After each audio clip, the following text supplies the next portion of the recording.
Okay, my name's John Fossbender, and I'm doing the DNA Matrix class / Q&A session for with Turing Companion. I just want to explain the way the DNA matrix chart works. Let me just pop one up here real quick.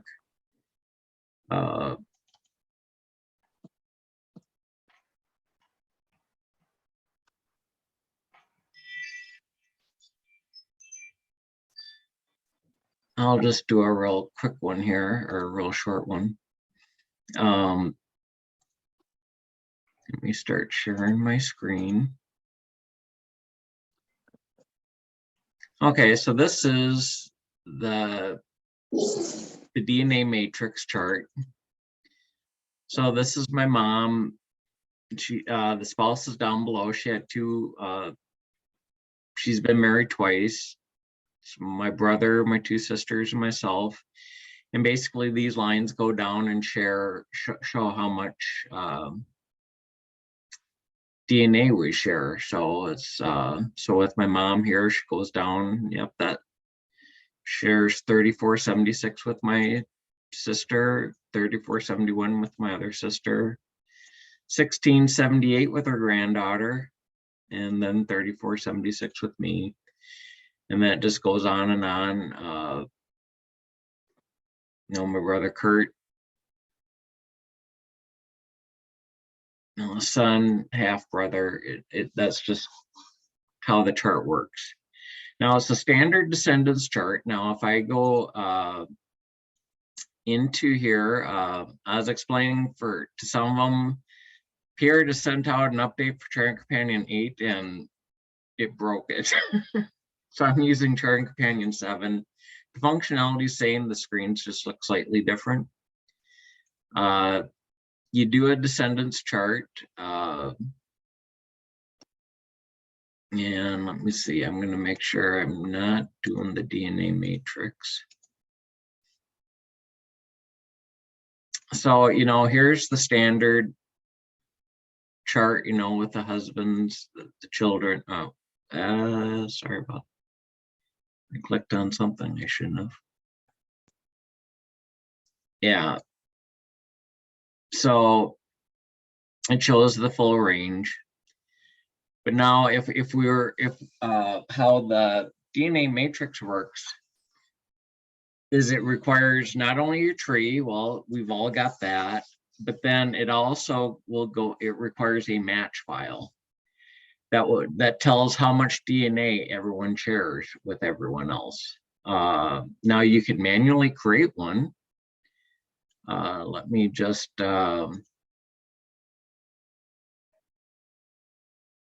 you do the match file with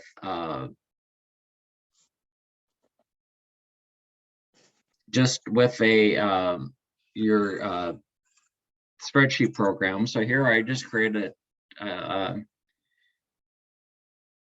here's just a blank file. I just call it test match.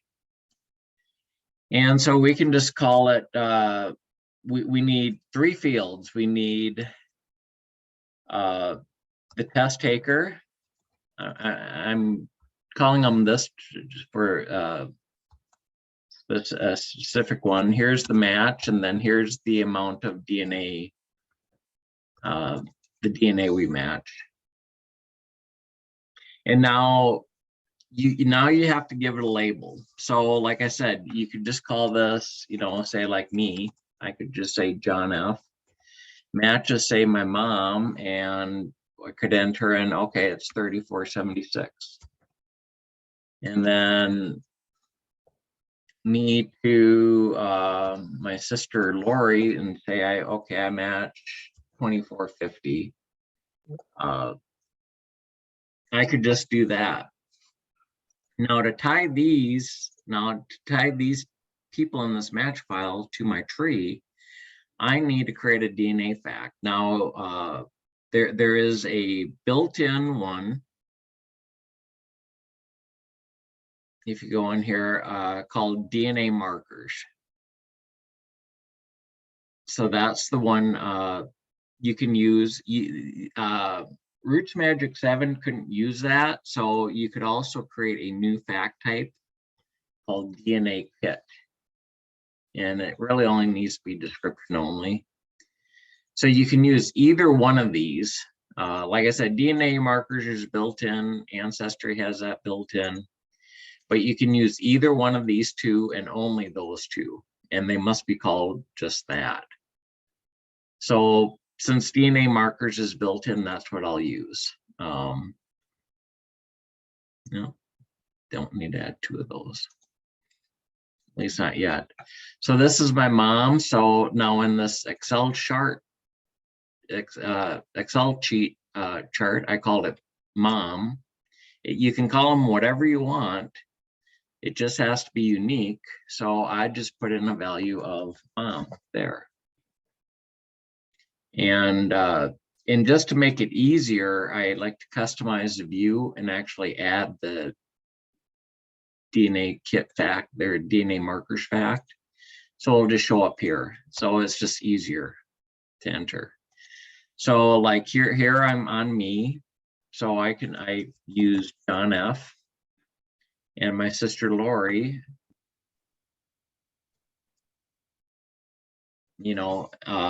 And I called that simply because in the match file, this is exactly what it's called. And now we have to save this as a CSV file.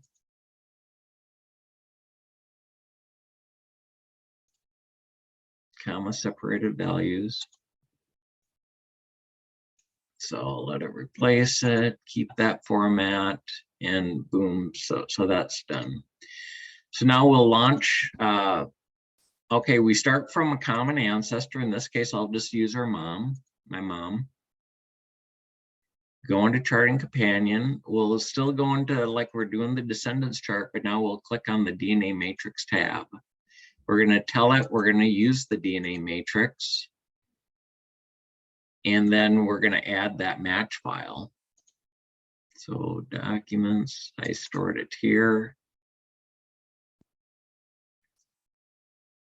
And now you can get this with a match file that you where basically Charting Companion says, I don't recognize the format of this. So what you have to do is you have to define the files. So you just click on it, click on view. It's going to give that error message. So it doesn't know what column 1, 2, and 3. It doesn't know what this data is. So basically I tell it, okay, column 1, that's kit 1. That's kind of the test taker. Column 2, this is kit 2. In column 3, this will be the centimorgans. This is how much data you store, you share. And this is the minimum that you need. You don't need anything more unless you want to go into by the chromosome, how much data you match. But to do the DNA matrix, you need just these three pieces of information. So, and now we'll say it's user defined. And so now all we gotta do is click on preview. And by default, it'll only show the people in the chart. So here's my mom, dad, my sister, and me. So here, Lori shares 3476. Well, Lori shares 2450 with me. My mom shares 3476 with me. And now if I wanted to add in how much DNA Lori matched with her mother, I just go back to here and just say, okay, well, Lori shares with mom, 3471. And then we'll save this too. And now I think I'm gonna have to get out of Charting Companion just so it will force it to reread that same file.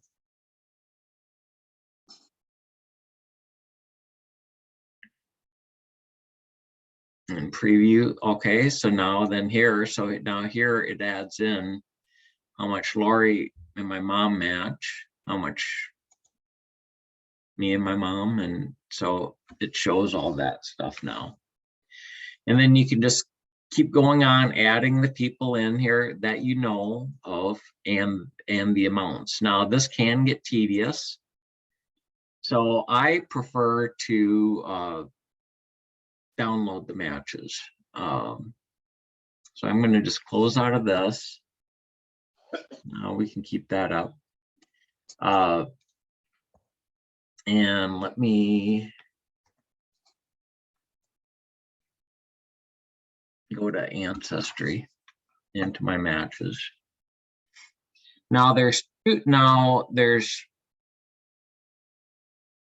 now if you want, you can just manually enter in this information for, okay, here's how much. Share with my mom, my sister Lori, my other sister, brother, my niece, uncle, aunt. These are, that's my dad's first cousin, that's my mom's first cousin, that's my great aunt, on and on. But there are 2 utilities you can download that will download them. The one is DNA Jetcom client. Now this is a paid utility. This one costs us like $5 a month or $50 a year. You just go to gather, you click on Ancestry. You have to do the web log on.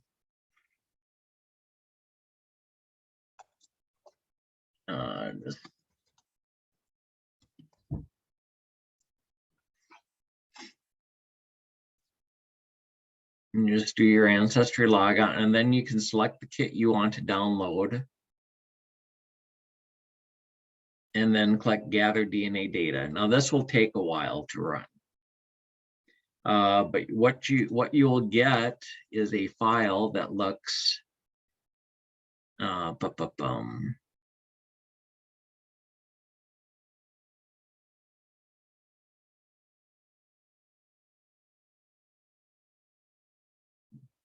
yeah, you're going to get a match that file that will look like this. It'll usually start M and then the name. And then let me just explore this out a little bit. And then now you'll notice these have different names. This test ID, this is how Ancestry knows me. This 31cc, blah, blah, blah. And then this is how it knows my mom, my sister, my other sister, my brother, my niece. So these are the values you would have to put into the DNA markers fact. So, yep, let me close out a charting companion. So for my mom, let me go back to this match file. It knows that, so I'll just copy that. Just do Control-C. And then I'm not going to use that manual thing, so I'll just overwrite it. So now this will match my mom here to this match line. And then I have to add it for me here. So let me go to me and I'll add in that. And then I can just keep going down. Okay, here's my sister Lori. I'll add that in. Here's my sister Dawn. I'll add that in. My brother Kurt. Add that in. So now if I go into, so now I've added, so me and my 3 siblings, my brother Rod hasn't done DNA test. Go into the descendants chart. And now, while I don't need to use that match file, let me go into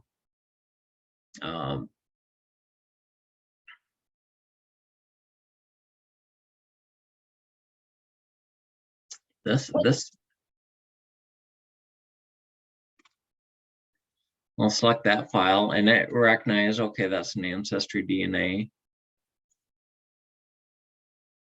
So, and voila. So, I mean, like I said, right now, this is all like with me. I can go through and load in my sister's match files, my brother's match files. And actually, and since those numbers are in there, it will automatically pick up. It will actually pick them up from the multiple files. So let me just go here. Let me add in, I'm going to go to a different directory. These are ones I did with DNA Match Manager. So I'll just load in all those files, even though there's people in here I'm not using. I'll remove that one just so we don't have duplicates, because I did mine with that. So the first thing it does when it does the DNA is it goes through and looks for all those DNA marker specs. And now it's loading the match files, and then it's going to start looking for all the matches it can find. So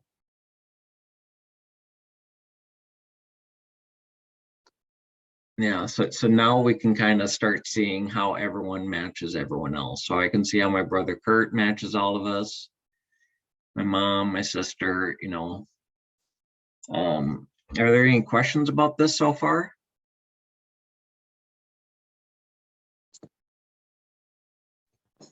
Nope, doing good.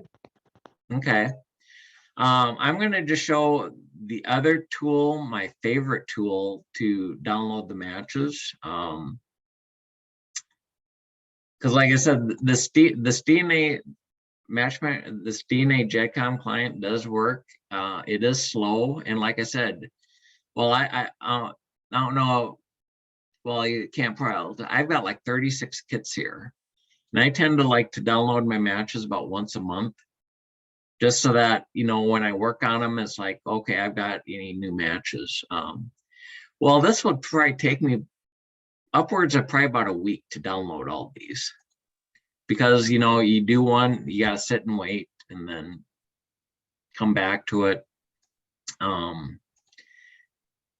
The other one, now this DNA Match Manager, it's by Heirloom Software. Now this company isn't around. The guy that did this was gonna write his own genealogy program. I think it was called yeah. Oh, I remember some. Yeah, with Origins. Well, the way I heard it is he basically got a job offer he couldn't turn down. So this kind of got put on the scrap pile. To still come about. Yeah. Guess not, huh? So nope. So this one won't be updated anymore. As a matter of fact, you know, 23andMe, Family Tree DNA, MyHeritage, you don't even need to use this because you can download them directly from these 3 sites. GEDmatch, with that change they did a couple months ago, well, that broke this functionality, so you can't even use this with GEDmatch anymore. Okay. But it still works great for Ancestry. For some reason, with the United States, it will sometimes throw an error right away. So I have better luck using Canada. And it would say error right down here. And your login for all 4 of these sites is the exact same. So I mean, I always use the .com site. But like I said, your logon's the same for all of them. So you log in first, you go to login, and then it remembers it. So now you can go into the download. And then by default, it's going to select all your tests. So you can do them all at once, or if you only want to do a specific one, like maybe you just started doing a new test, you know, maybe a cousin or sibling or great aunt, and their test results came in, and well, you want to get theirs, you know, just that one, you can select just that one, you know. Yeah, where is, well, you could select just the one you want and do it. And then just click select test. Oh, before you do, you can also select the minimum centimorgans. I usually just hit 6 just to grab them all. Now, any of you may know if any recent tests now, they cut it off at 8, but if you've saved them, you can still get them. And then this does take a while to download too. It takes about 14 hours to grab all 36 tests of me. It's about 750,000 matches. Is this program still available? I have got the Windows installer version of it, and I will, let me just stop sharing here. And I've got it in my Dropbox account, and I will put the link so you can download it. That'd be great. Yeah. Yeah, I have the same problem. I have like 25 or something tests, and I support the Jetcom folks, or the DNA Jetcom folks for a long time, but it does take a really long time. Yeah. So this one is a bit quicker, and I mean, the reason why the DNA Jetcom does do it is it does grab more information. Right. Because its main purpose is to funnel information into their GDAT program, their genealogical like data analysis tool, and that is a very powerful program. Right. I just haven't had time to get into it. So it does grab more information, so that is in part why it takes longer.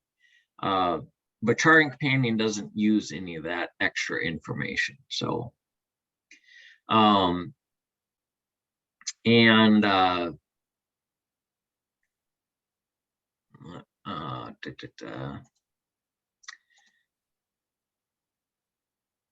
me start sharing my screen again before I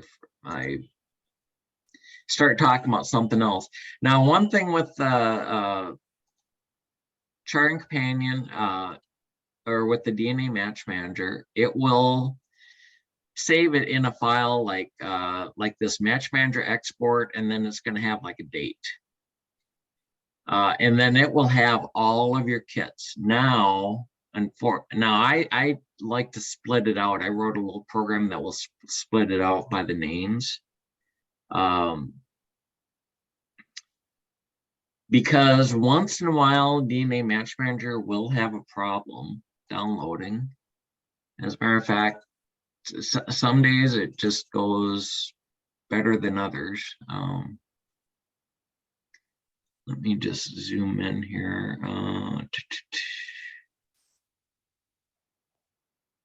Because you'll see, okay, it saved some, okay, it saved that many matches, but then it says, oh, I had a problem with these.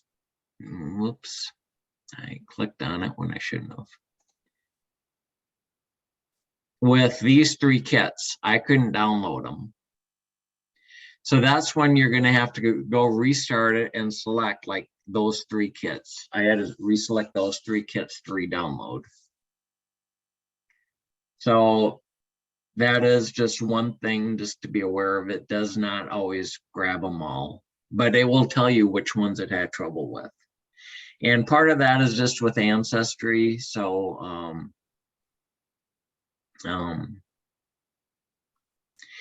can DNA Match Manager be used directly without going through Family Tree Maker? Well, you don't have to use Family Tree Maker, but you need your tree. So, I mean, if you've got it, you need some genealogy program, or you need a Jetcom of your file. Because Charting Companion can run by itself, but then you have to load up a Jetcom, or like I said, it can open Roots Magic files directly, Legacy, probably personal ancestry file. I mean, you need your tree somewhere. So you don't have to use Family Tree Maker, but you have to have some type of genealogy program, or like I said, or a Jetcom of the file. So because like I said, you need your tree, whether it's Family Tree Maker, Roots Magic, Legacy, no, Gramps. I don't know if it can read Gramps directly or not. I've never used it. Worst case, if it can't read the file directly, you have to export the tree as a Jetcom. I mean, you could do this strictly with Ancestry if you want, because you can add in the DNA markers, but anytime you change anything, you have to download a Jetcom to use it. And all DNA Match Manager does is creates the file, the match file. That's all it does.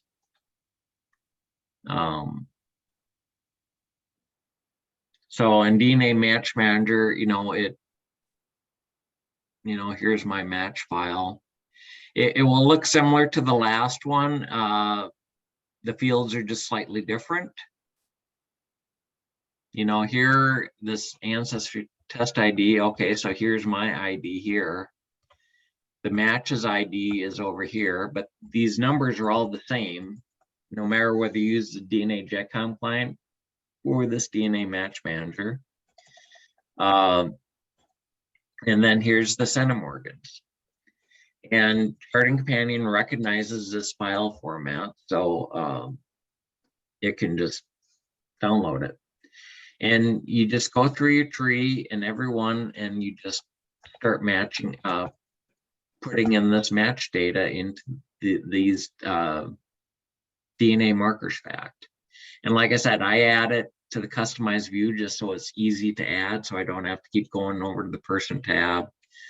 Click this, type in, scroll down here, DNA markers, and type it in. It just saves a few steps. Now, if you've tested at more than one company, It's going to be my next question. yeah, because every company will have a different question, so like 23andMe, someone has specifically asked for this. Let me sign in. You can download the match data directly.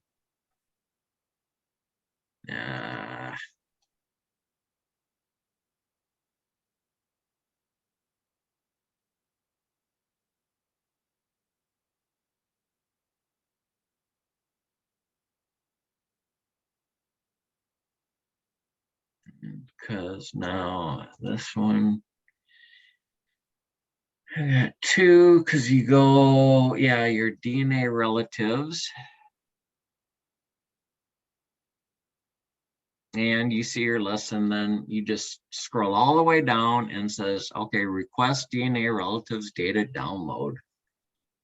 And then this takes a minute or so. And like I said, you could leave and they'll email you that it's ready, but usually only takes a couple minutes. And now this one will give you a file like, where is it? Oh yeah, it'll just have your name, relatives download. Oh yeah, it's already ready. So I can just download it.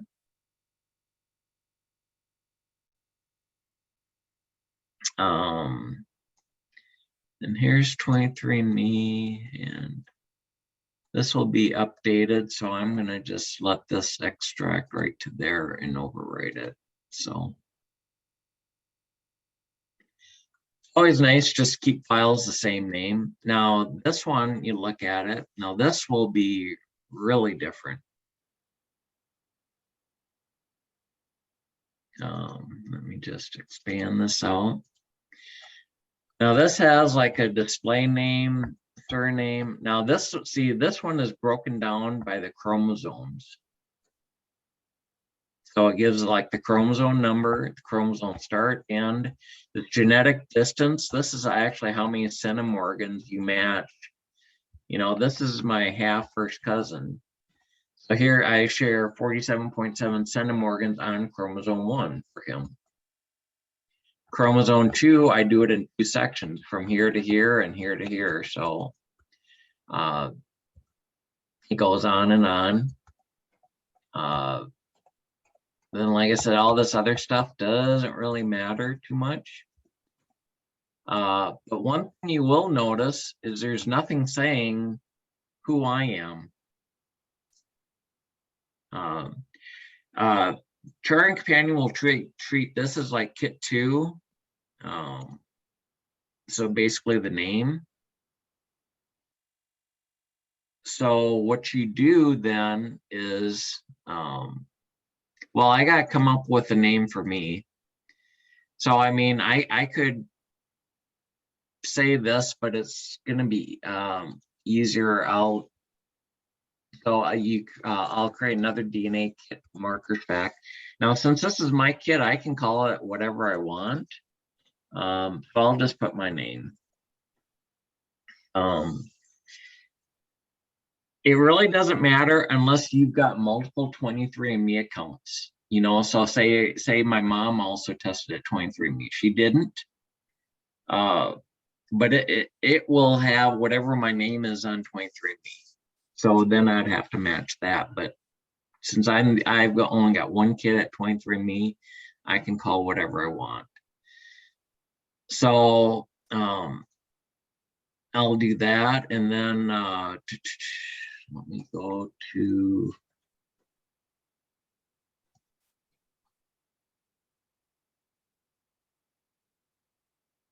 Now, was that J? Let's see. Yeah, J Humor. So I'll just copy that. So in DNA, I'll put that there. And so now if I go from a common ancestor, this is our common grandfather, Obert.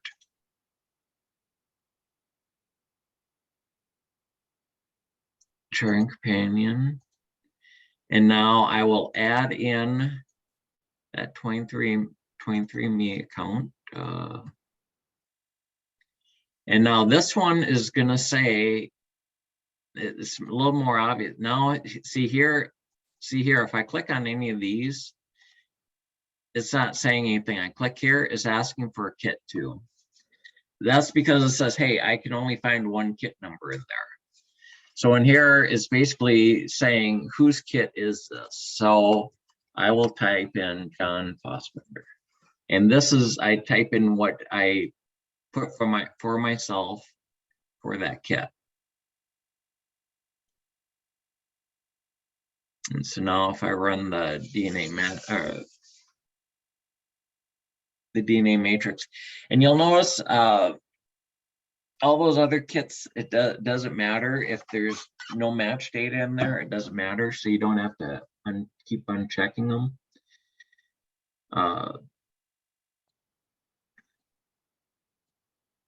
So here's Obert. Yeah, so that's my grandmother. That's his grandmother. And so like down here, then see here, it shows, okay, we share 334 centimorgans at 43. And since it's got the chromosome data, if you put the mouse data on there, it actually shows there's the DNA we actually have in common. And you'll notice now, these numbers here for my brother Kurt are in red, because since we're doing this basically from my dad's side, see, my dad adopted my brother Kurt, even though he's not the biological father. So that's why these numbers are in red, because he's actually my half brother.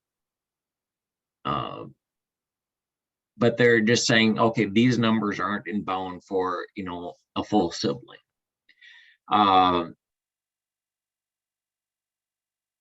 But if you look back, you know, so when I do it back, say for my mom, so here's my brother Kurt here. You know, it does show the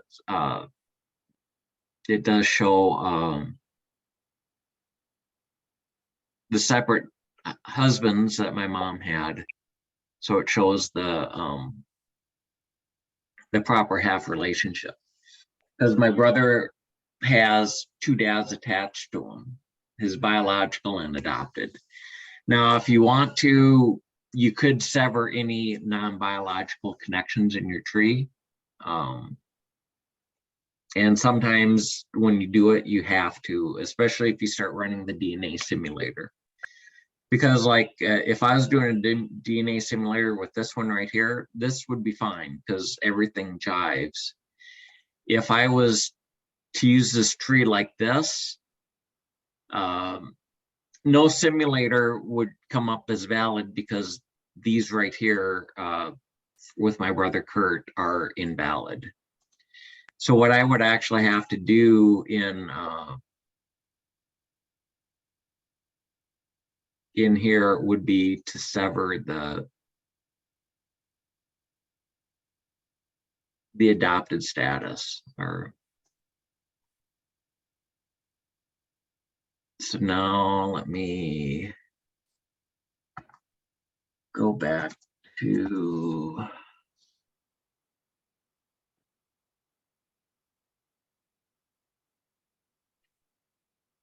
Obert and run this again. Now that I've severed it, and it keeps remembering your settings, so you don't have to go back and add match files or delete them.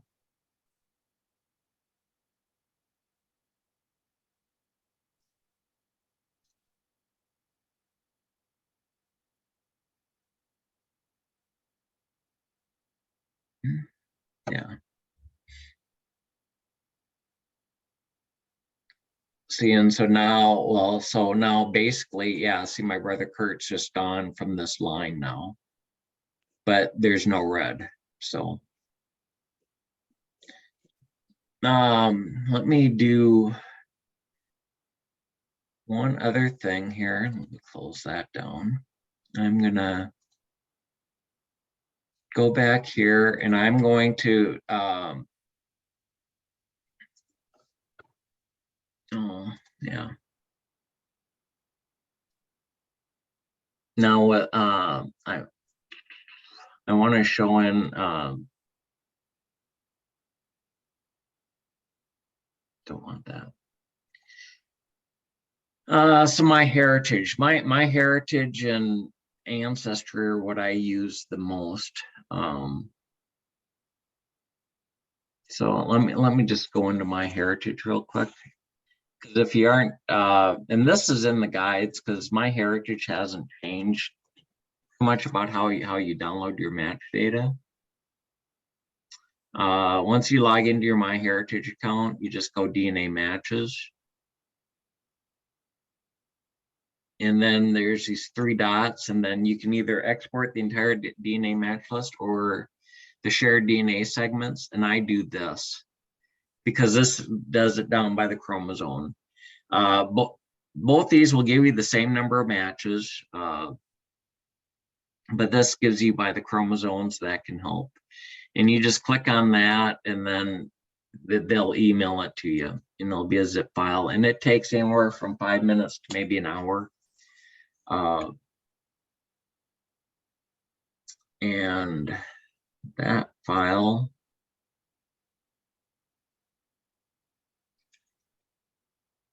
looks like this. And then this is, again,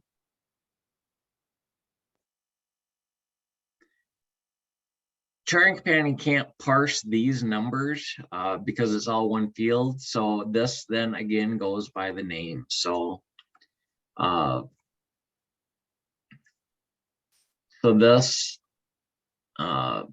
Ancestry knows me. Now, since I'm adding in multiple DNA, since I'm adding in multiple DNA facts, on this screen, you can only add one. You know, if you need to add more than one, then you have to go here. So then for me, I have to add in that. Let me just go to my mom. And that was there. Is there some way for you to tell them apart? Yes, there is a way. What you can do, let me just finish this one real quick. I mean, I've done this for so long that I just know that's an ancestry. But Oh, yeah. now, in Family Tree Maker, you can, and actually, I think the way it normally is, you click on properties, it gives place and description. So what you can do here is in place, you can actually say, hey, this is ancestry. You could maybe even use the data, say, oh, okay, I found this connection on 12/9/21. You know, if you want. You don't have to, but right in the place, you could say, okay, that's ancestry. This is MyHeritage. You know, and mine could say, okay, that's 23andMe. This is MyHeritage. That's ancestry. Or like I said, you could also put it in the notes if you want. But at least this way, oh, whoops, I put that in the date field. At least this way it's visible. I mean, you could put it in the notes too if you want. But the only thing Charting Companion will look at is the description back. So, but you can label them that way if you want.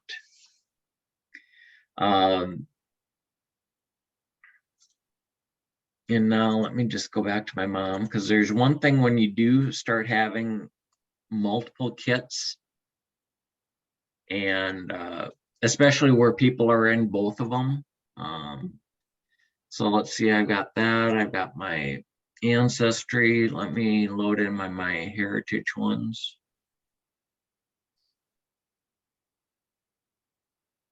No, I'll just load in these. I mean, I don't have my on all those. Hit the preview.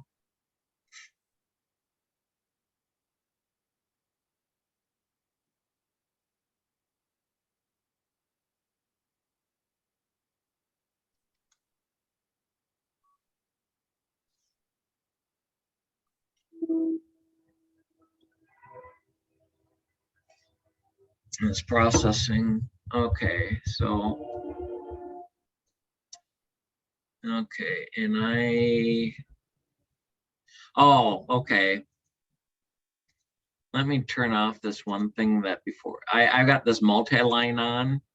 If you don't have you want to use that multi-line option, and I'll show you why I just turned it off here.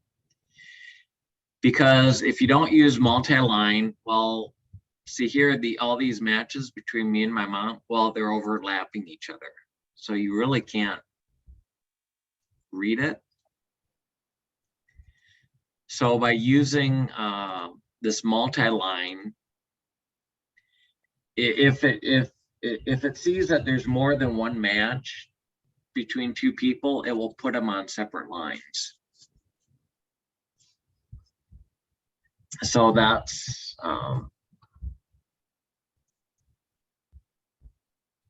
a good thing. So see, like this, so mother, mother, mother, because then if you put it, if you look down here at the bottom, it says, okay, this is from my that match file. This one is from that one. This one's from that one. And then, you know, that's from the ancestry. These are the 3 MyHeritage, because see, I've tested at living DNA, that's ancestry, and 23andMe, and I've all uploaded them to MyHeritage. So that's why those 3 kits. But so you'll want to use the multi-line just so you can read the chart. So and like I said, so FTDNA, it's the same thing. You can download them directly. Their format will be slightly different, but if you look at the file, you can see what the names have to be. So you just have to, all you have to do is just match up how it is in the match file to how you enter in the tree. And then, like I said, each company will have like a slightly different ID. So, and if you're ever worried, say like you downloaded the MyHeritage, it's like, okay, I don't remember what fields are which.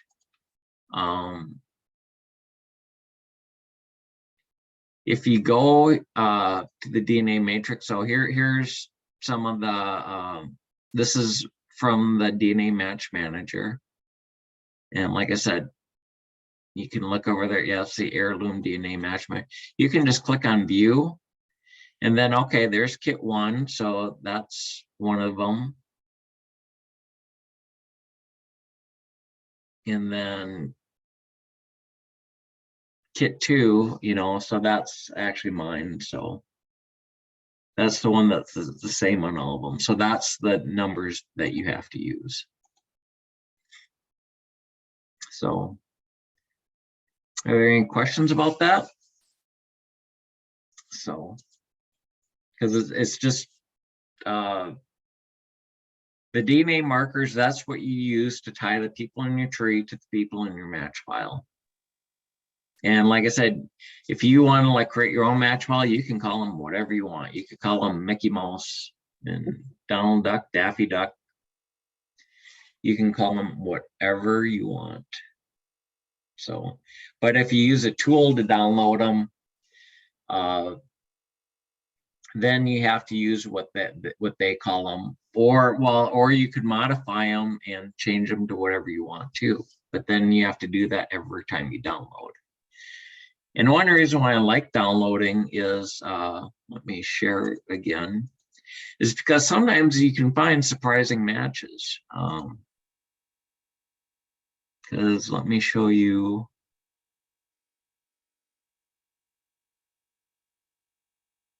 This Hall one. No, okay, so there's a lot of data in that one. That's impressive. But let me just go over, okay, so, okay, here's my mom here. Okay, this Eileen is her first cousin. Now I use the family tree my color coding. I use the cyan to mark who took a DNA test. So Leo is, you know, he married into the family. So basically, I mean, yes, down here, I mean, it's kind of hard because there's a lot of stuff in here. It's like, yes, he matches his grandkids up here, you know, like he should. You know, Sarah, Patrick, and Tabitha. They're I'm second cousin with their fathers. So they're my second cousin once removed. But now let's just follow this line down on Leo. And there's some matches here, you know, 13 centimorgans. Well, he matches me at 13 centimorgans. And this is from MyHeritage. He matches my mom at 13 centimorgans. And my brother Kurt. You know, so somewhere, you know, we're likely related, but I mean, Leo here, he was the first person. Well, no, he was the second person of those 36 kits I've managed. He is 100% Norwegian. He's the only 100% of anything. My niece's mother-in-law, she was 100% Finnish. They're the only two people where their ethnicity is 100%. So, and both paternal lines, both my mom's father and my dad's father, both those lines head straight to Norway too. So, but, and I've seen other stuff too, you know, where when I was doing like that Fjellstead one, where my brother's wife matches some of them, you know, so, you know, so it's like you can just find some interesting matches that way. So, and then if you want to get later on into using the DNA simulator, well, you have to get you got to get your head wrapped around to do the DNA matrix, because everything is based on doing the DNA matrix. And if you're doing a simulator, you have to, I say, just run the DNA matrix first, for all your known matches in that tree, because you want to make sure that there's no red. Because if there's any red, you'll never get a valid scenario, because everyone will be rejected. So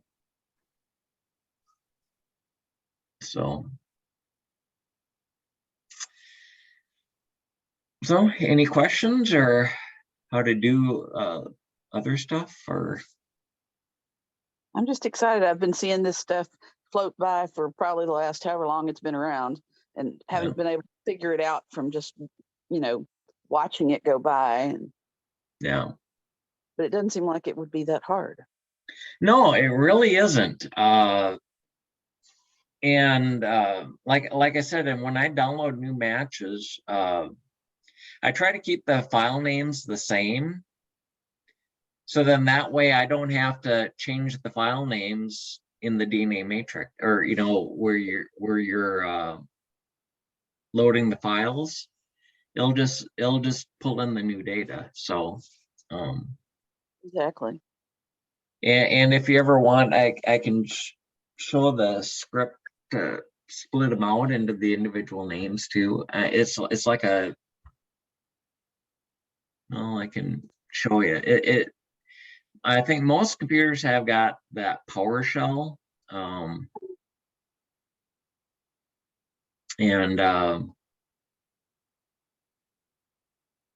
if you're able to do it to capture that, the only thing I had worried a little bit about was that many kits in Excel and that many matches, especially most of my people are colonial, and then I've got one Ashkenazi Jew, and so I've worried a little bit about my files are getting really big.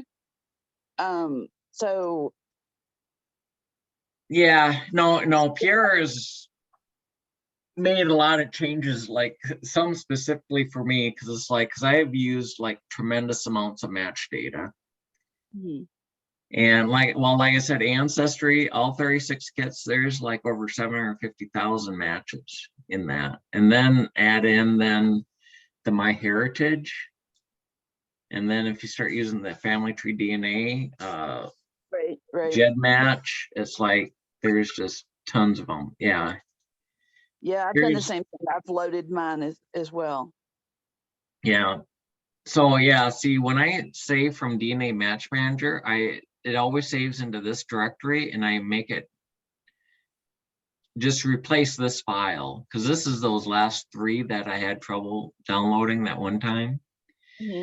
And then I did 2. I usually split it by the name, and let me just edit it, and it's a real simple, here, it's 3 lines.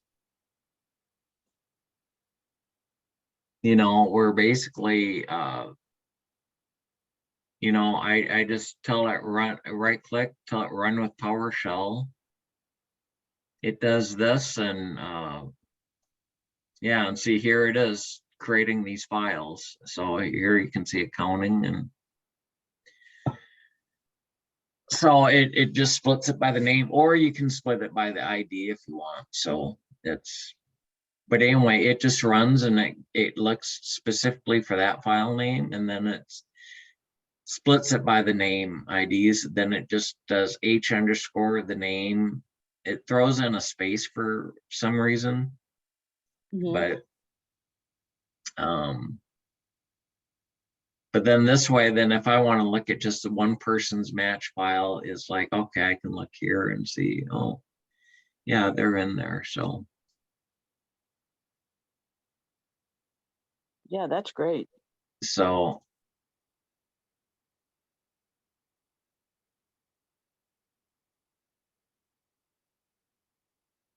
but yeah, oh, here we go. So yeah, so it's a real simple thing. It takes it takes a little while, but like I said, this window is just blue, and then it will disappear when it's done.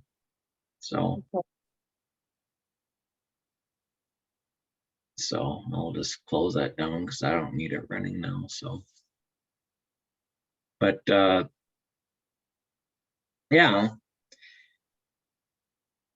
so yeah, it's just creating or downloading the match file, and then just putting in those DNA tags. that links people in your tree to people in the match file. And then start it from a common ancestor and run it. And then, yeah, the one thing about it is that,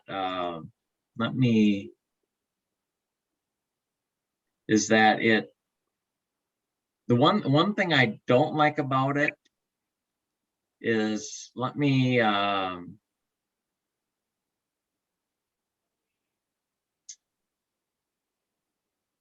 just get my, let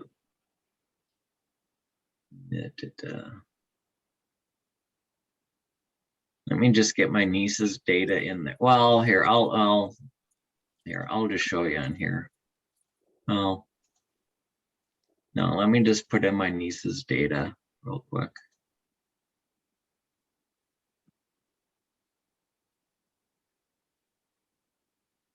I gotta find the match file.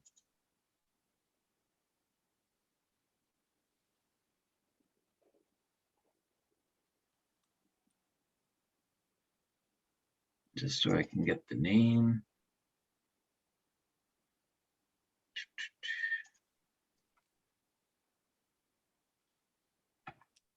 Okay, there's my niece. Here's my niece, Miranda.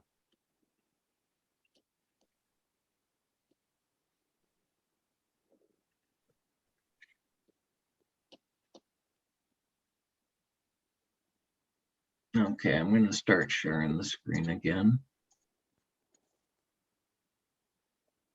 All I did is for my niece, Miranda, I just threw in her, the DNA markers fact for her.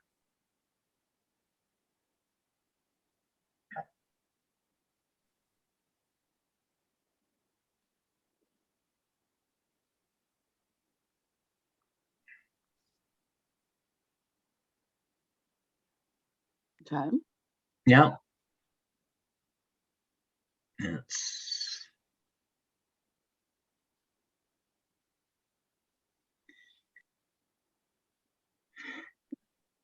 Yeah, so see see my sister and her daughter tested, and it always puts them underneath, so you kind of have to move them over.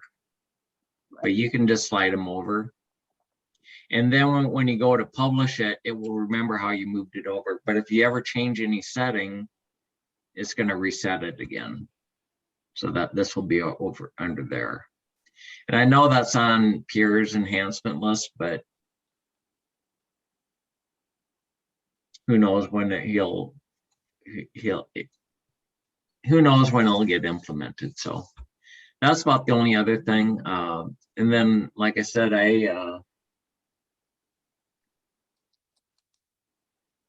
also I like to create a DNA filter. So DNA markers where any data exists. I apply it, I save it, DNA, and assign a color to it. So now when looking in the tree, I can see who is tested, and then it also helps when you run it. And on the color, you could, if you use Family Tree Maker or Roots Magic, because Roots Magic will also do the coloring, you'll have the option that says use Family Tree Maker or use Roots Magic colors. And then, so then when you do it,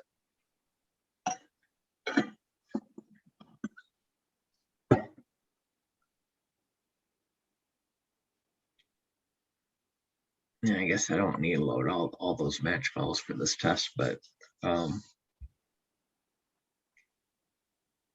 yeah, so now see here, it's evident like who actually did take the DNA test. Oh, wow. Okay. So it kind of stands out more. Absolutely. So that's why I like using that, you know, and then I just like using that cyan or like blue, but I mean, you can use whatever, just use a color. And I like it better. I mean, you could click on here and tell it to use the DNA markers fact. And then it would actually print out that DNA markers, but then it's kind of like doing it for the audience. Oh, I didn't tell it to do the,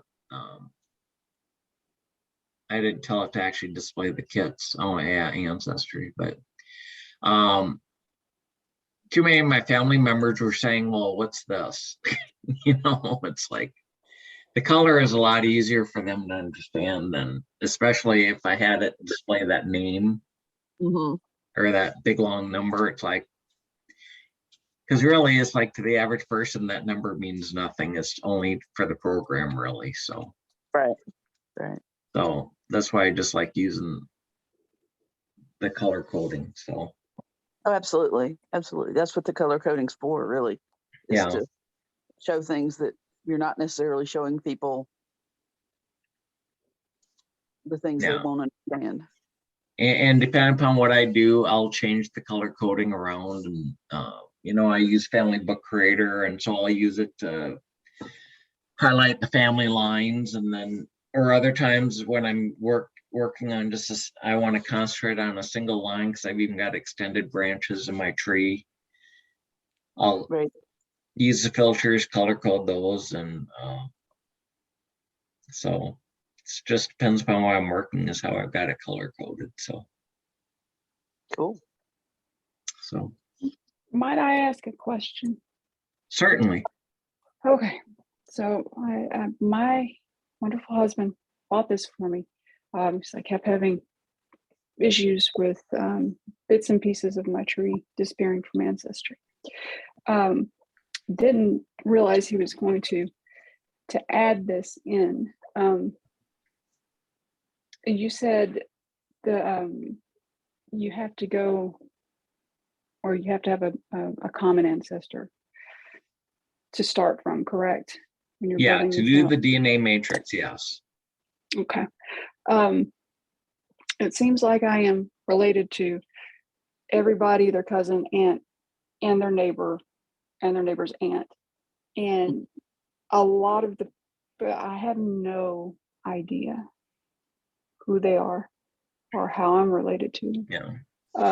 And you know, I go out in 50 different directions, and some people don't have their trees made out, all of that good stuff. Yeah. You know, the things that make you want to pull out your hair. I mean, I work a lot with Jed Match and stuff like that. Yeah. Well, that's when you that's when you'd use the DNA simulator in it, where let me just start. I won't go too far into it because this test tree isn't set up for that. No.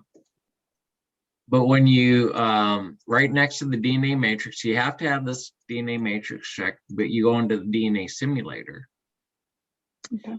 You'll start from who you believe is the common ancestor.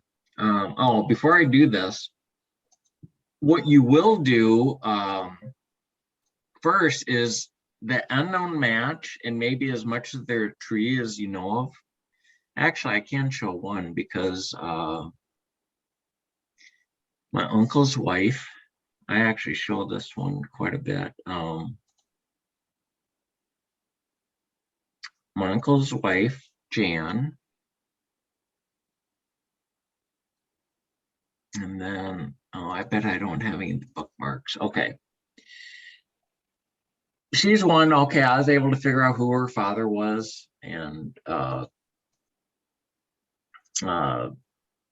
yeah, this Bill Watson renamed himself because he was born as Zamolinsky. But anyway, and I mean, I still have to this day, it's Malian Peter. Here we go. And let me just show this. I don't have any of the DNA data in here, but I had a match of four women that matched my aunt, and it's like we had no idea who they were. Well, I contacted them and just said, hey, do you know how you're related to each other? Well, sure enough, like here, this Mona and Cheryl, Kathy and Sharon, these were the 4 matches. Well, there were 2 mother-daughter pairs, and the mothers are half sisters, and they share a common father. This Peter, who all I said was he was a womanizing alcoholic, but okay. So I add these, and if you look in here, it says no direct relationship found, because I mean, this is an isolated tree within my tree. So basically you add them, and like I said, I don't have them, but like the Mona, Cheryl, Kathy, Sharon, I put in their DNA info, their DNA markers fact.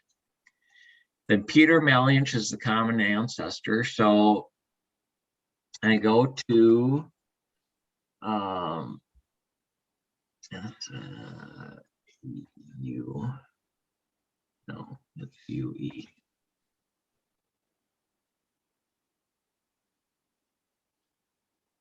Yeah. Let me go. So I go to who I believe is the common ancestor. So I know from shared matches it's on her father's line. So then you'd go into Turn Companion, and then the DNA simulator, and then okay, you can. Yeah, I usually stick with these defaults. Tell it to insert people, because this way, and then tell it where you want the charts to save. And then you tell it, okay, now what I tell it, that you tell it, you select the person. And so then basically it says, okay, I want you to try and place Peter in my tree. You hit the perform simulation, and then it will start going through all these scenarios, and then it will come up with the results. Like I said, that's another one. If you actually want to see this in the YouTube channel, there is a DNA simulator class, and I go over this very one because it shows like some of the things, because it's like if I ran this as is, it wouldn't come up with any. Well, actually, it would come up with some scenarios, but they're very unlikely scenarios. And that's because I don't, with that Peter Malian, I don't have a birth date for him. I mean, I could guess, okay, his first wife was 1904, you know, Mona was born 1924, so you could guess, but right now I don't have a date in there for him. So it was saying, oh well, Peter might be your great grandchild. It could be my aunt's great grandchild or something like that. And it's like, well, that's no way is that happening. So No. So by putting in dates, then you could just say, okay, so that's for dates. So even say, okay, he is born about 1902. Well, that ruled out all of those, and then it actually then proved out that I actually had to go up another level. Let me just do it this way, or actually it's Zemelinsky.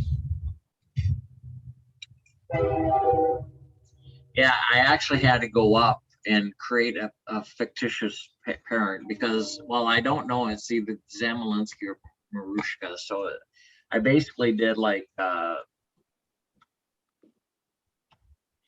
it could be from a parent of either one, either Fred or Pauline. So, but then it did come up with about 6 scenarios. And then that's where it's like, well, if you want to do some more targeted testing, or if I get other known people in her tree to how they match. Some people have messaged and, well, they just don't respond. So, but it can tell you where to concentrate on the researching. So, Okay. but that's where Probably got some of those people in your tree or in your matches already. You just don't know it yet. yeah. And that's why I love downloading them, because sometimes you just never know. But you have to get the DNA matrix, get a handle on that first, because the simulator bounce is a takeoff of that, because let me just see if I've got one in my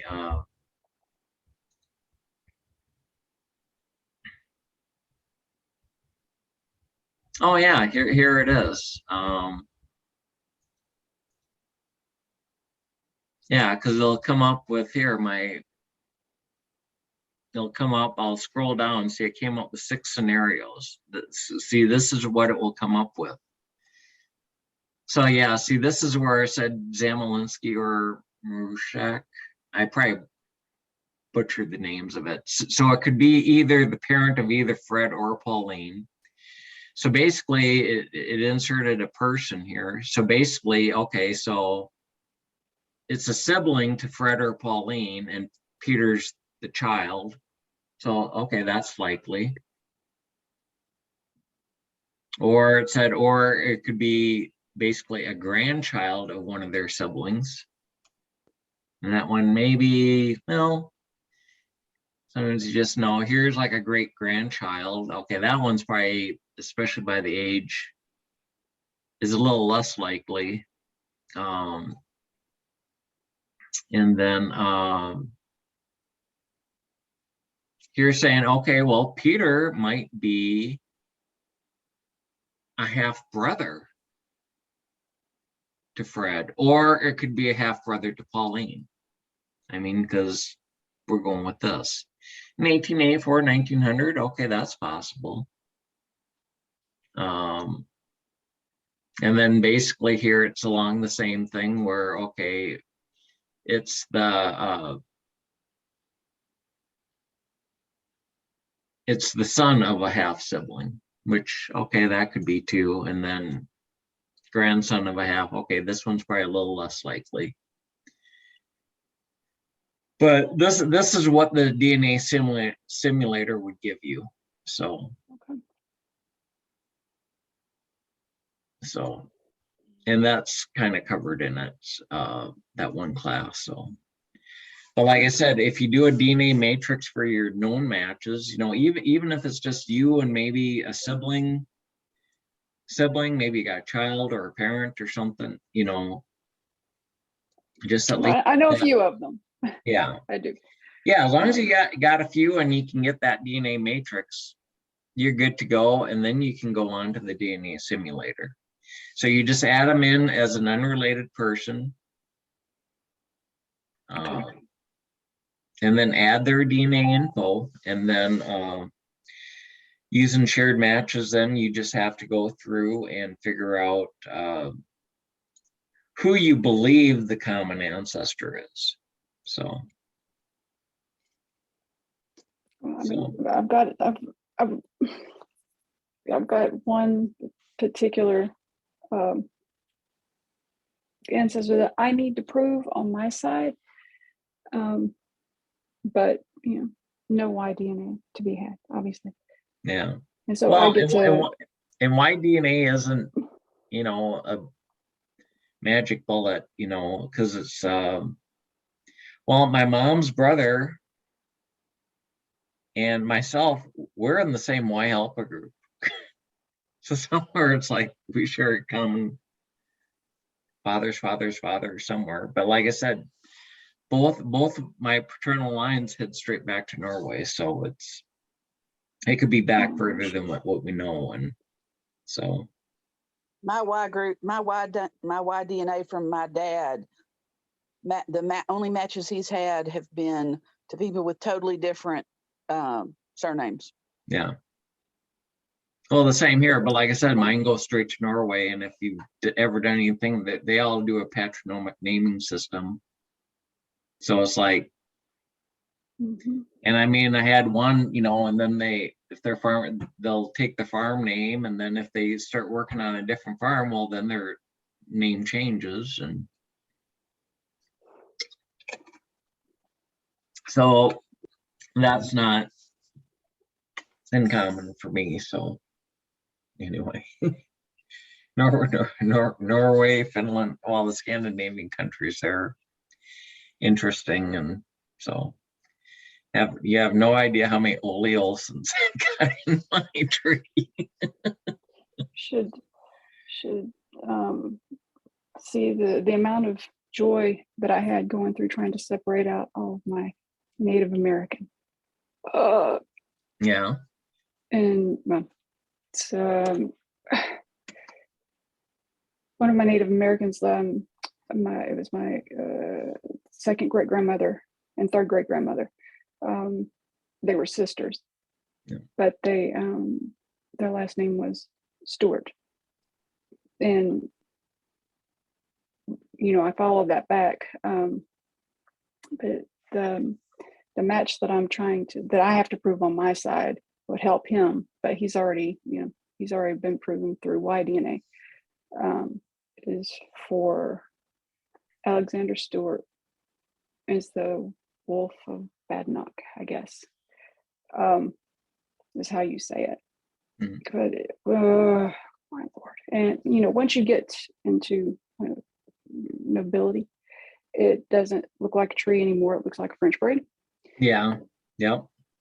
And Yeah, because so, I don't know, is it my 23rd great grandmother? That Joan? It's in the plantation. So her father was Joan of Acre. So her father was Edward the First. So well, I've got that in my tree too. It's just, but this yeah, one particular guy is my uncle, grandfather. It's really weird, yeah, but I was hoping to be able to prove that. So we'll see. I'll enter yeah. all the That information that I can. far back can be tough. I But mean, it's only about where I match with this particular gentleman is at my sixth great grandfather, but he liked the ladies a yeah, lot, yeah, and the Cherokee was a matriarchal society, so that makes it even more fun to try to follow. So here you go. yeah. You can find all sorts. Yeah, I know. I've helped my cousin Sarah because her mom is Indian or part Indian. So Well, can't you tell? The Native blonde hair and the blue eyes and absolutely fair skin that I can't. I can burn. I can't tan. yeah, So you can sell my Native American in here. But yes, thank you. I really appreciate it. yeah. Hopefully I didn't look too completely lost, but I'll go look at No, that. like I said, it can be see intimidating at what first, but once you can get your head wrapped around it, I find that it's very easy to maintain because all you gotta do is, okay, you'll periodically update your match files. As you find new people in your tree, okay, you just say, okay, here's their DNA markers fact, so it can tie it to the match files and go on from there. And I mean, I think I'm like about 400 something marked at my main tree, but then there's also extended branches just because my aunt's husband and his sister took the test, so their trees in there, and my sister-in-law and my brother-in-law, and well, my uncle's wife, Jan. So with that, and found her father, and found a couple of grandkids she didn't know about. I said, oh, do you know so and so? Well, better start talking to some of your kids. And 2 weeks later, oh, yep, it was, so and so. So, but It's, yeah. I've had a lot of that. Yeah. So this, my Bell line, they're either upstanding citizens, you can count on them to hold up the world, or you can count on them to populate the world. And so, yes, I'm finding all kinds of interesting stuff there. yeah, I'm going to stop the recording for right now, because then we can Appreciate still talk more and stuff. I'm going to stop the recording. So